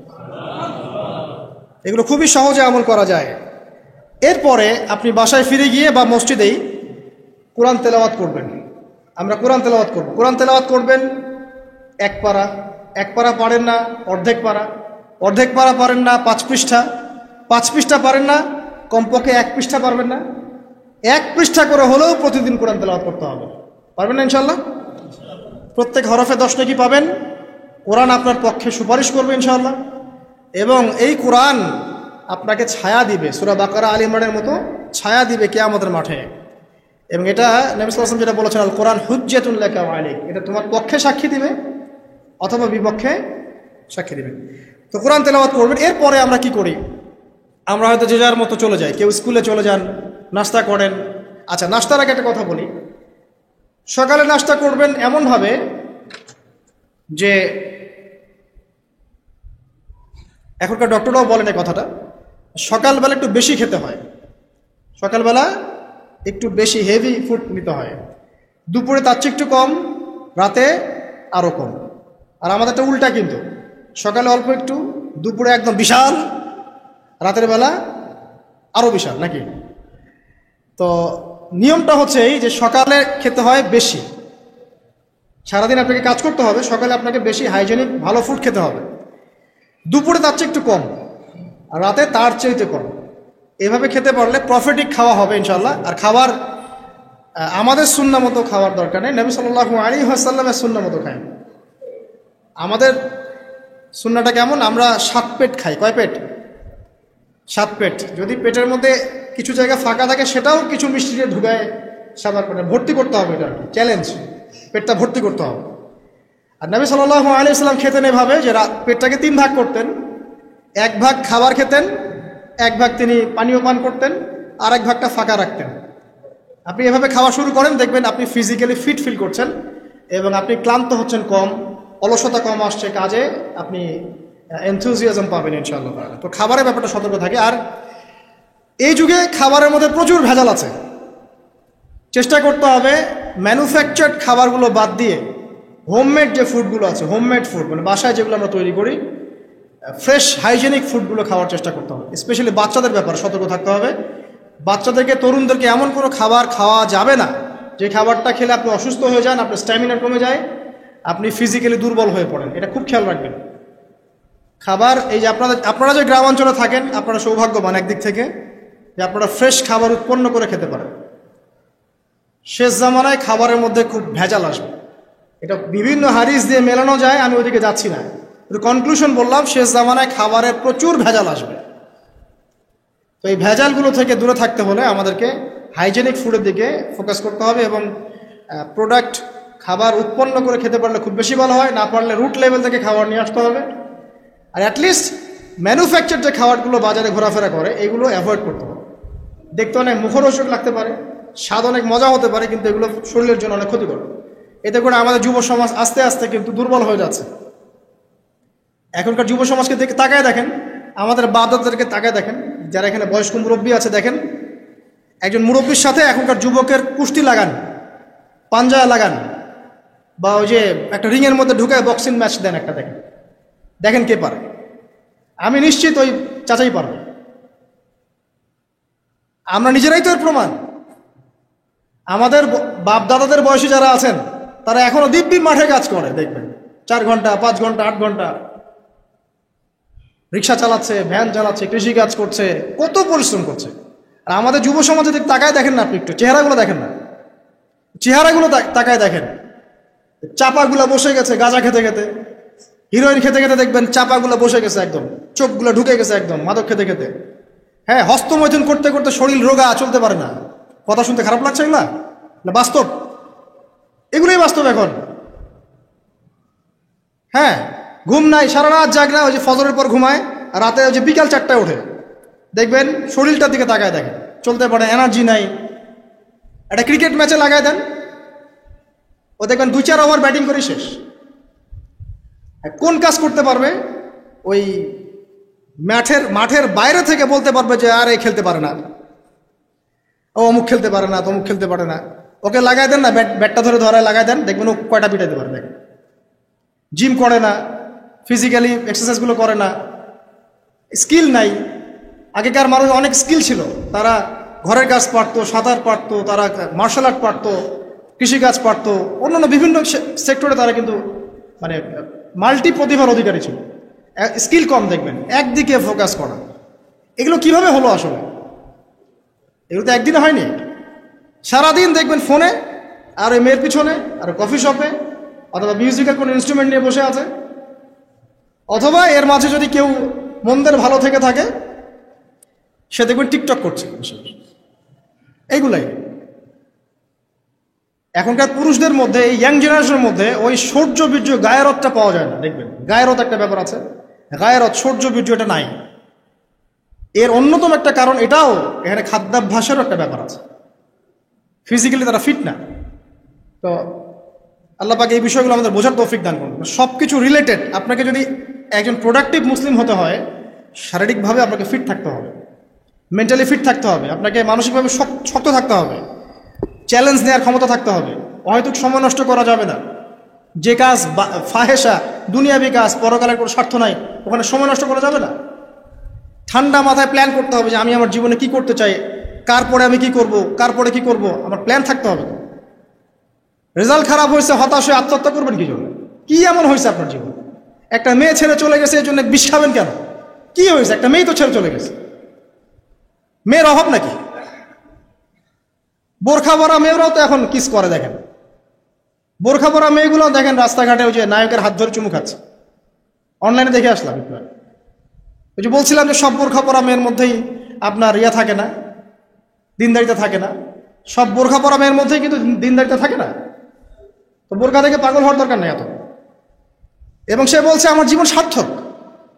মানে একজন গায়রে মাহরাম ব্যক্তিকে, ফিল্ম স্টার একজন গায়রে মাহরাম ব্যক্তি, তাকে সে হাত ধরে চুমু খেয়ে বলছে তার জীবন সার্থক। তাহলে কোন প্রজন্ম লালন করে কবরে যাচ্ছে ওরা চিন্তা করেন একটু এখন? আশ্চর্য একটা বিষয়। আর এগুলো আমরা প্রমোট করছি অনলাইনের মধ্য দিয়ে। যে কোনো অনলাইনে দেখবেন এটা চলছে রাতারাতি। মানে এগুলো উস্কানো হচ্ছে। আমাদেরকে শোনেন, আমাদেরকে এগুলো এইসব পাপের মধ্যে এমনভাবে নিয়ে আসা হচ্ছে যে মনে হচ্ছে এগুলো স্বাভাবিক। এক সময় একটা মেয়ে যদি রেপড হতো, মানুষের মাথা ব্যথা শুরু হয়ে যেত, অফিস আদালত এবং কোর্ট কাচারি করে একাকার করে ফেলতাম। এখন রেপ হতে হতে হতে হতে মনে হয় এটা স্বাভাবিক। আগে একটা মানুষ মদ পান করলে তার মধ্যে একটা ফিলিংস থাকতো আমি খারাপ কাজ করছি। এখন এই মদকে প্রমোট করতে করতে মদটাকে এত ইজি করে ফেলা হচ্ছে, মনে হচ্ছে এটা স্বাভাবিক বিষয়। মানুষ খুন করাটা, আগে একটা মানুষকে খুন করলে মানুষ মনে হতো যেটা এটা বিশাল পাপ, একটা সমাজের মানুষ ওর দিকে খারাপ চোখে তাকায় থাকতো। আর খুন হতে হতে হতে মানুষ মিডিয়াটাকে প্রমোট করছে, করতে করতে নর্মাল। এই পাপগুলোকে নর্মাল করে ফেলার ট্রেন্ডটা মিডিয়ার মধ্যে দিয়ে করা হয়েছে, স্বাভাবিকভাবে নেওয়া হচ্ছে সবকিছু। গার্লফ্রেন্ড বয়ফ্রেন্ড অ্যাফেয়ার্সকে আগে মানুষ লুকায় লুকায় করতো, চিঠি দিলেও লুকায় লুকায়, যেটা কেউ জানতে না পারে। এখন ওপেন রাস্তায় সব, মানে এটা নর্মাল করে ফেলা হচ্ছে। আরো যে কি হবে সামনে আল্লাহ ভালো জানেন। সুবহানাল্লাহ, যারা বড় বড় শহরগুলোতে থাকে তাদের তো মানে দিন শুরু হয় আল্লাহ নাফরমানি দিয়ে, আর রাত আসে মানুষের গজব দিয়ে, মানুষের অভিশাপ দিয়ে। মেয়েরা আগে যদি বেপর্দায় চলতো লজ্জা করতো, একটা লজ্জাবোধ ছিল, যে একটা লজ্জা লাগতো যে না আমি খারাপভাবে চলছি, মানুষ আমাকে দেখছে কেমন লাগছে। এখন দেখবেন ও গেঞ্জি পরে হাঁটছে, কোনো ফিলিংসই নাই, স্বাভাবিক, নর্মাল করে ফেলা হচ্ছে এগুলো সবকিছু। এক ছোট ছোট মেয়েগুলোকে রেপ করা হচ্ছে, ছোট ছোট বাচ্চা মেয়ে, দেখবেন কয়দিন পরে এটাও স্বাভাবিক হয়ে যাবে। প্রতারণা, আগে মানুষ প্রতারণা করলে মানুষ মনে করতো যে আমাকে মানুষ প্রতারক মনে করতে পারে, একটা চক্ষু লজ্জা কাজ করতো। এখন সেই চক্ষু লজ্জা নাই, নর্মাল। ঘুষ নেওয়াটাকে মানুষ মনে করতো আগে যে কেউ জানতে পারলে হয়তো সমস্যা, নর্মাল, এখন নিতেই পারে, ঘুষ ছাড়া হবে না তোমার জব। করাপশনে মানুষ গেলে মানুষ ভয় করতো যদি জেনে যায় আমার চাকরি থাকবে না, এখন নর্মাল। ও বড় করাপ্টেড, তার চেয়ে ছোটটা আরেকটু কম, তার চেয়ে ছোটটা আরেকটু কম, একটা চক্র সবকিছু, এভরিবডি ইনভলভ এগুলোর মধ্যে, টপ টু বটম সবাই ইনভলভ। এরকম সিচুয়েশনে আমরা কিভাবে দিন নিয়ে পালন করবো যদি সত্য না হই? সব চলে যাচ্ছে, আজ থেকে সব চলে যাচ্ছে। একটা সময় ছিল একজন মুসলিম ব্যক্তিকে অন্যায়ভাবে মেরে ফেলবে, একজন মুসলিম নারীকে অন্যায়ভাবে রেপ করবে, মানুষ চিন্তাই করতে পারত। একজন মুসলিম নারীর সম্ভ্রম বাঁচানোর জন্য এই ভারতবর্ষে সশস্ত্র যুদ্ধ হয়েছে বিন কাসিমের নেতৃত্বে, একটা মেয়ের ইজ্জত বাঁচানোর ইস্যুকে কেন্দ্র করে। এখন লক্ষ লক্ষ মুসলিম মেয়ের ইজ্জত নষ্ট করা হচ্ছে, কারো কোনো ফিলিংস নাই, স্বাভাবিক। একটা রাষ্ট্রদূতকে হত্যা করেছিল তাবুক যুদ্ধের সময়, নবী সাল্লাল্লাহু আলাইহি ওয়াসাল্লাম 30,000 সৈন্য নিয়ে ধাওয়া করেছিলেন। এত বড় সাহস আমার রাষ্ট্রদূতকে হত্যা করো? এখন সারা বিশ্বে লক্ষ লক্ষ মুসলিম হত্যা করা হচ্ছে, কারো কোনো ফিলিংস নাই। মানে আমি বুঝাতে যাচ্ছি আপনাদেরকে, সব কিছুকে নর্মাল করে ফেলা হয়েছে। কয়দিন পর দেখবেন ছেলে ছেলে নর্মালি বিয়ে করে ফেলবে। দেখেন এখন একটু চক্ষু লজ্জায় কাজ করে যে আমি সমকামী, মানুষ কি মনে করবে? আস্তে আস্তে দেখবেন এমন সময় আসবে ও মনে করবে যে নর্মাল। সব কিছুকে এই মিডিয়ার মধ্যে দিয়ে নর্মাল করা হচ্ছে। এসব মিডিয়াগুলো ইউজ করা থেকেও দূরে থাকা উচিত। আল্লাহ পাক আমাদেরকে হেফাজত করুন, আমিন। আসুন, ফজরের সালাতের কথা বলছিলাম, আমি অনেক দূরে চলে গেছি। জাস্ট পড়েন, ফজরের নামাজ পড়েন, সময়টা কাজে লাগান। আমি বলছি সময়গুলোকে কাজে লাগান। ফজরের পর খাওয়া দাওয়া করবেন, রাসূলের সুন্নাহ মতো খান, ইবাদত হবে ইনশাআল্লাহ।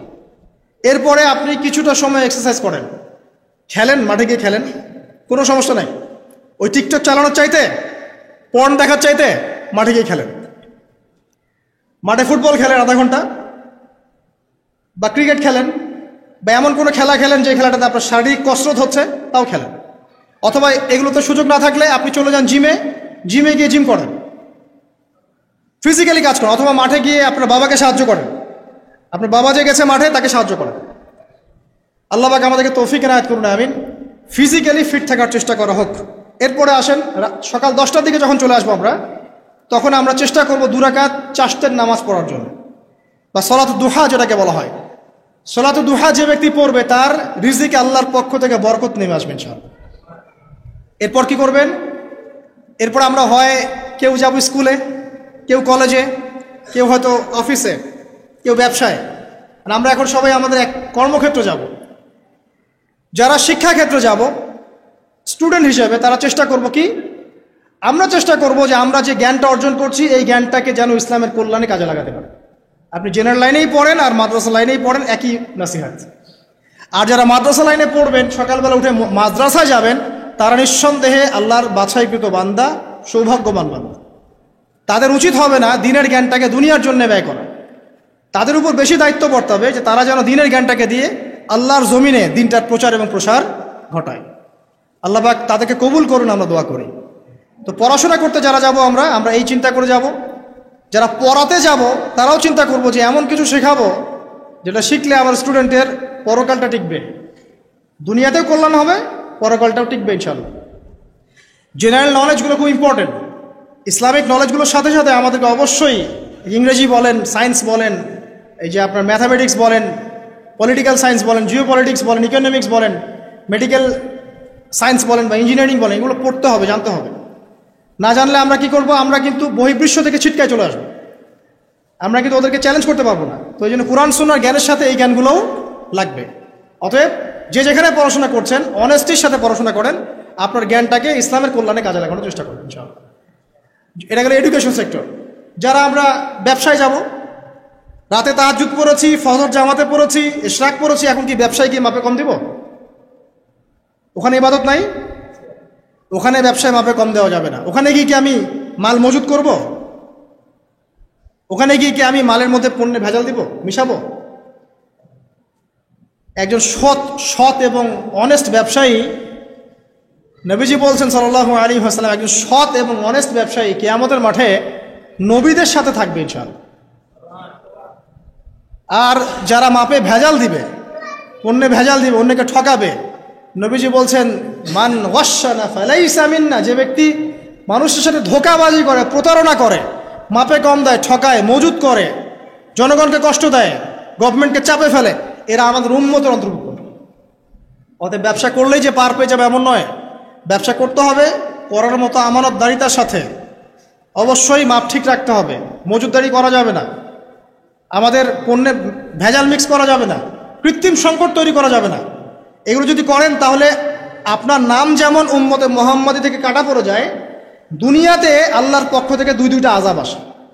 এক হচ্ছে ওই জনগণের মধ্যে, ওই জনসমষ্টির মধ্যে দুর্ভিক্ষ নেমে আসতে পারে এবং বৃষ্টিপাত বন্ধ হয়ে যেতে পারে। আরেকটা হচ্ছে ওই জনগণের উপরে জালেম শাসককে আল্লাহ পাক চাপিয়ে দিবেন। এটা আযাব কাদের কারণে আসলো? ব্যবসায়ী, এক শ্রেণীর ব্যবসায়ীর কারণে আসলো। কিছু কিছু মানুষের ফলে সারা নেশন সাফার করে। যেমন এই যে যারা দেখবেন অনলাইন অফলাইনের মধ্যে অশ্লীলতা ছড়িয়ে বেড়াচ্ছে, নোংরামি, ফাহেসা, বেপরদামি এগুলো ছড়িয়ে বেড়াচ্ছে, এদের কারণে সমাজের মধ্যে এমন সব রোগ ব্যাধি আসবে যেগুলো আগে আমরা নামও শুনি নাই। এটা হাদিস।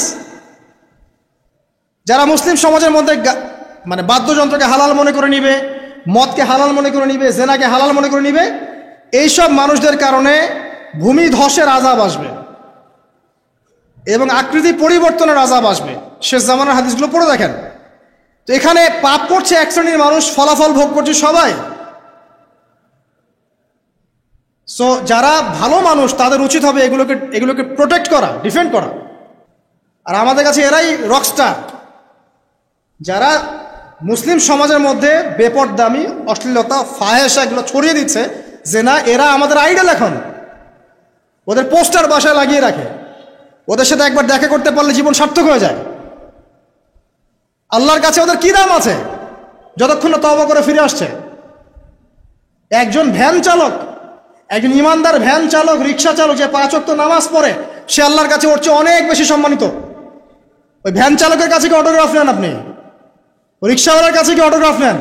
এইসব এই হ্যামিলনের বাসিওয়ালার পিছনে না গিয়ে এরা যুব সমাজকে টেনে নিয়ে যাচ্ছে অশ্লীলতার দিকে, ফাহেসা কাজের দিকে, বেফাস কাজ, কোনো পরকালীন কোনো স্বার্থ নাই।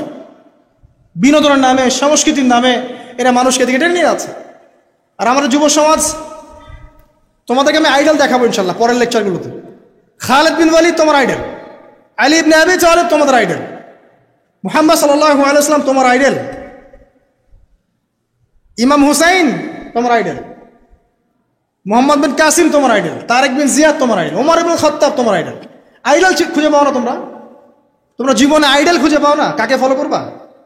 একজনের নাম বলবো, একজন অনলি, মুহাম্মদ সাল্লাল্লাহু আলাইহি ওয়াসাল্লামের পরে একজনের নাম যদি বলতে বলেন আমাকে, আলী রাদিয়াল্লাহু আনহুর জীবনী পড়ো যাও, আলী ইবনে আবি তালিব রাদিয়াল্লাহু আনহুর জীবনী পড়ো যাও, গিয়ে দেখো তোমার আইডল এখানে বসে আছে, লুকিয়ে আছে। তাদের মধ্যে ছিল ব্যক্তিত্ব, শৌর্যবীর্য, আনুগত্য, জ্ঞান, প্রজ্ঞা, দিন প্রতিষ্ঠার তামান্না, জিহাদ, এবং তারা বদর, উহুদ, খন্দক, খায়বার করেছেন। শেষ পর্যায়ে যখন তাদেরকে মৃত্যুবরণ করতে হয়েছে, তখনও তাদেরকে সামন থেকে কেউ আক্রমণ করতে পারে নাই, পিছন থেকে আক্রমণ করতে হয়েছে। বীরদেরকে কেউ সামন থেকে মারতে পারে না, পিছন থেকে মারতে পারে। আইডল খুঁজে পাও না তোমরা? মেসি তোমার আইডল, নেইমার তোমার আইডল, ওই যে বলিউড হলিউডের নায়ক নায়িকা তোমাদের আইডল? সুবহানাল্লাহ, বাংলাদেশের নায়ক নায়িকা তোমাদের আইডল? যারা জীবনে কত পাপ করেছে তারা নিজেরাই জানে, ওদের বিবেকই ভালো করে জানে যে ওরা কত পাপ করেছে। তোমাকে বাইরের চাকচিক্য দেখে মনে হচ্ছে খুব সুন্দর সুশ্রী, ভিতরের কলিজাটা এদের কুৎসিত কালো।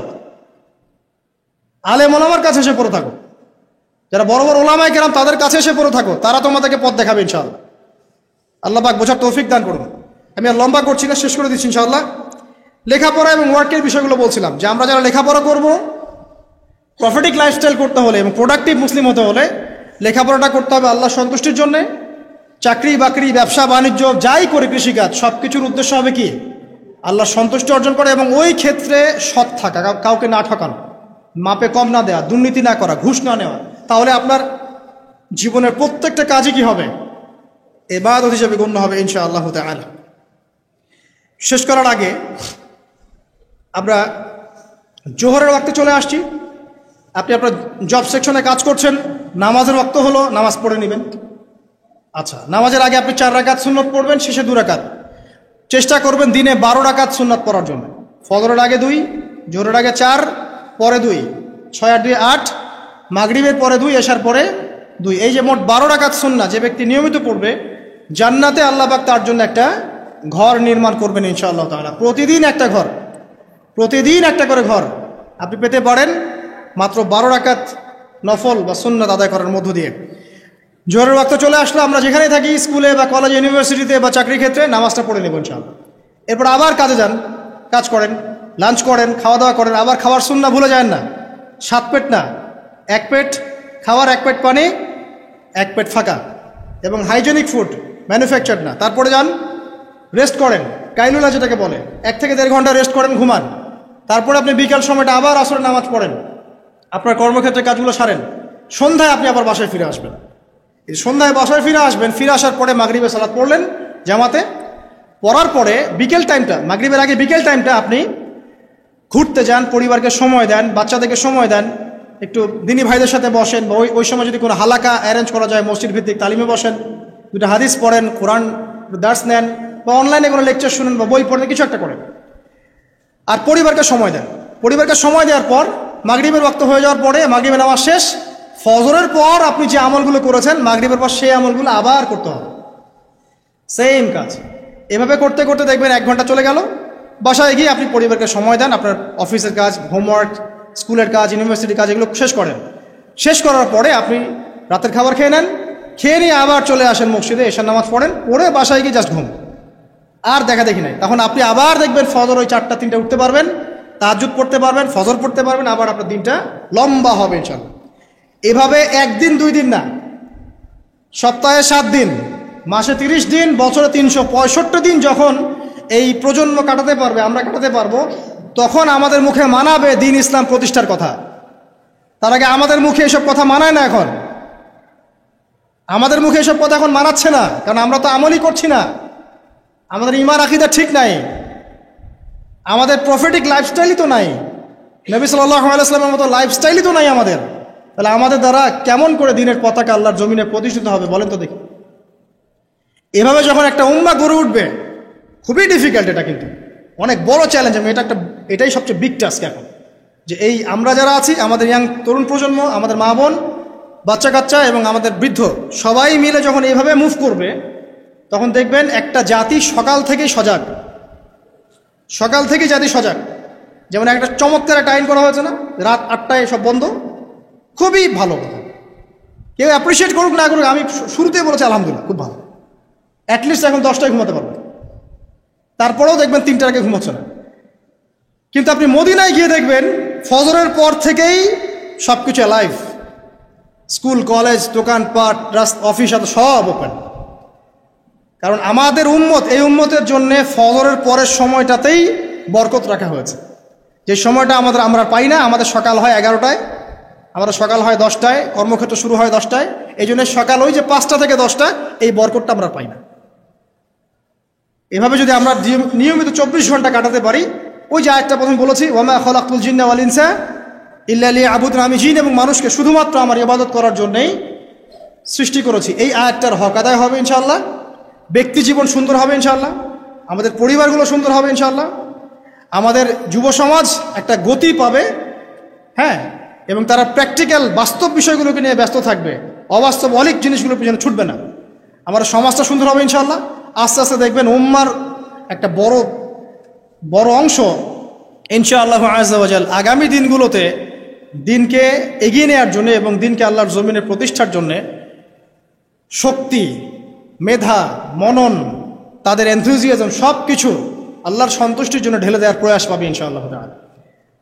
তার আগ পর্যন্ত আসলে এগুলো শুধুমাত্র তাত্ত্বিক কথাবার্তা বলে লাভ নাই, প্র্যাকটিক্যালি যখন আমরা এগুলো করতে পারবো ইনশাআল্লাহ তাআলা, তখন দেখবেন সবার মধ্যে একটা ইমানের চেতনা জাগবে, ইমানি চেতনা জাগবে, আমল করার স্পৃহা বাড়বে, ঐক্য বাড়বে, কমিউনিটি বাড়বে, এবং আমাদের হৃদ্যতা বাড়বে, অ্যাক্টিভিটিস বাড়বে, হায়াতেও বরকত হবে, রিজিকেও বরকত হবে, দুনিয়া আখিরাত ইনশাআল্লাহ ভালো হবে।